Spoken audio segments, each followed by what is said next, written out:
Dajjal ini manusia biasa. Dia manusia biasa seperti kita.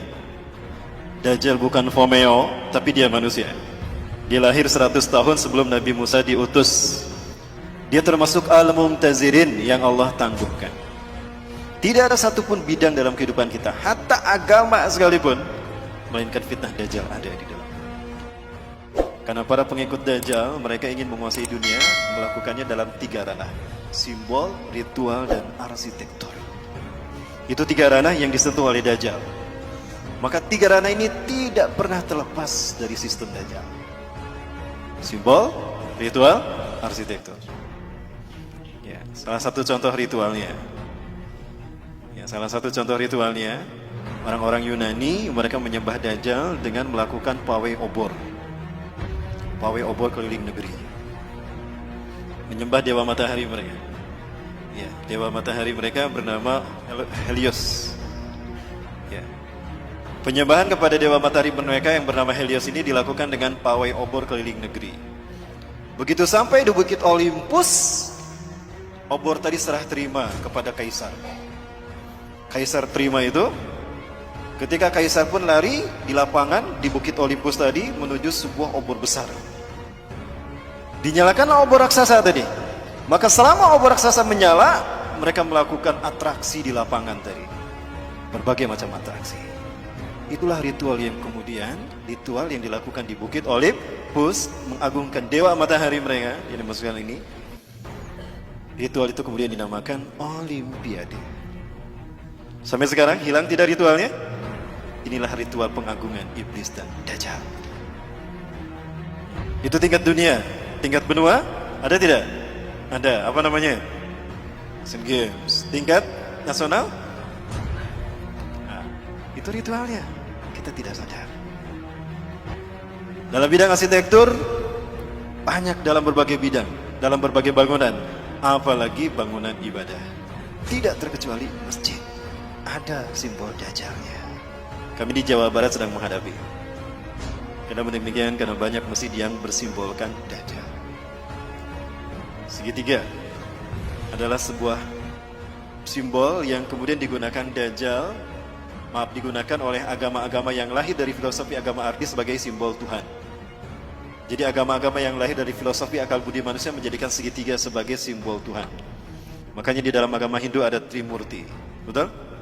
Di dalam agama Buddha ada Tridharma, kitab sucinya Tripitaka. Di dalam agama Kristen ada Trinitas. Nah, segitiga inilah yang kemudian digunakan Fir'aun untuk menunjukkan eksistensinya sebagai Tuhan. Kita tahu Fir'aun mengaku Tuhan. Wa ana rabbukumul a'la. Itu kata Fir'aun di hadapan Nabi Musa dan Harun. Maka dia bangun sebuah bangunan yang dilihat dari 4 arah mata angin, 4 penjuru mata angin itu sama, segitiga. Piramida. Firaun membangun piramida untuk menunjukkan kalau dia Tuhan, agar dunia mengetahui eksistensinya sebagai Tuhan. Dan yang diperbudak sebagai tukang batu saat itu adalah bangsa Yahudi. Tukang batu bahasa merekanya adalah mason. Ya, mason. Allah mendengar doa kaum Bani Israel yang diperbudak oleh Firaun selama berabad-abad. Maka kemudian yang diperbudak sebagai tukang batunya adalah bangsa Yahudi Bani Israel. Mason itu artinya tukang batu. Ya. Allah mendengar doa mereka. Allah tenggelamkan Fir'aun di Laut Merah. Maka kemudian mereka merdeka. Mereka tidak lagi dijajah oleh Fir'aun. Tapi mereka tidak melupakan posisi mereka sebagai tukang batu yang diperbudak berabad-abad. Mereka tetap akan menyandang diri sebagai tukang batu. Tapi tukang batu kali ini tukang batu yang merdeka. Kalau dulu didedikasikan secara paksa kepada Fir'aun, maka sekarang didedikasikan untuk Tuhan yang mereka tunggu. Jadilah mereka tukang batu yang merdeka. Merdeka bahasa Inggrisnya apa? Free. Maka lahirlah Freemason. Dari situ sejarahnya. Tadi sudah kita bahas bahwa segitiga adalah simbol Tuhan dalam filosofi agama Ardi. Maka Tuhan digambarkan dengan segitiga. Siapa nama asli iblis? Azazil. Nama asli iblis itu adalah Azazil. Bagus namanya, itu dari Allah. Azza yang dimuliakan, yang dimuliakan. Il Allah. Azazil yang dimuliakan Allah. Dia marah sama Allah karena tidak terpilih sebagai khalifah di muka bumi. Dia marah sama Allah. Maka dia nggak mau sujud ketika Allah perintahkan dia sujud kepada Adam. Dia masih Allah izinkan tinggal di langit, Bapak Ibu. Dan dia gunakan segitiganya ke bawah. Ini buat iblis. Dia ingin menjadi Tuhan bagi manusia dan dia mengarah ke bawah, ingin menguasai dunia. Dan dialah sesungguhnya yang menguasai bumi. Dari langit dia awasi bumi. Di bumi ada Dajjal yang sama-sama ingin juga mengaku Tuhan, sama juga mengaku Tuhan sebagaimana iblis. Dan sama-sama dilahirkan di negara yang Allah binasakan lewat malaikat Jibril. Sama-sama diurus malaikat Jibril dan sama-sama ditangguhkan ajalnya sampai hari kiamat. Menjelang hari kiamat. Dajjal nama aslinya siapa? Kalau ini nama aslinya Azazil. Kalau Dajjal nama aslinya Samiri. Kenapa Dajjal nama aslinya Samiri? Karena lahir di Samirah. Samirah, Palestina. Allah takdirkan keduanya bertemu di segitiga Bermuda. Segitiga Bermuda adalah sebuah area lepas pantai di Samudra Atlantika yang menghubungkan 3 titik. Ada Florida, Miami, ada Bermuda, dan ada Puerto Rico. Kapal laut, kapal selam yang lewat sana hilang tanpa jejak. Sebetulnya tidak hilang, ada di sana, cuma ditutup dengan kristal cahaya. Allah takdirkan mereka bertemu di segitiga Bermuda dan mereka menjadi dui tunggal, Tuhan yang satu tampak, yang satu dia tampak, mengaku Tuhan. Bagaimana simbol pertemuan mereka? Maka jadilah simbol pertemuan mereka seperti ini. Betul? Nah, ini filosofi dari mana asal simbol seperti ini. Ini adalah simbol pertemuan iblis dan Dajjal. Inilah pertemuan yang sangat dinikmati oleh Azazil atau iblis. Dia menyeru si Samiri Dajjal. Iblis biasa menyebut nama seseorang itu dari suku kata pertama. Samiri dipanggil Sam. Apa kata iblis? Hari ini adalah hari yang aku tunggu-tunggu sejak aku diturunkan dari surga ke dunia, di mana aku dipertemukan dengan saudara kembarku. Maka panggillah dia oleh kalian sebagai Paman Sam. Apa yang terbayang dalam benak kita? Amerika. Ini jawaban kenapa Amerika selalu ikut campur urusan negara di seluruh dunia. Dan kenapa veto Amerika mengalahkan veto The Big Five yang lain. Dan kenapa Amerika selalu ingin menang sendiri dan mengaku sok polisi dunia. Bukan Amerika yang ditakutinya, tapi who was behind American. Siapa di belakang Amerika? Siapa di belakang Amerika? Lihat set plan tata kota Amerika dan lihat mata uang Amerika. Dan ini terkait dengan ritual ibadah kita. Kenapa? Karena simbol-simbol ini banyak muncul di masjid-masjid. Bukan hanya di masjid, di gereja. Saya bisa tunjukkan satu-satu.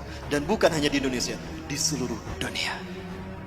Kenapa tidak ada di tempat penyembahan? Karena iblis dan Dajjal ingin manusia bukan menyembah Allah, tapi menyembah kita, menyembah mereka maksudnya. Nah ini Bapak, kita sudah mulai membedah teka-teki itu kan?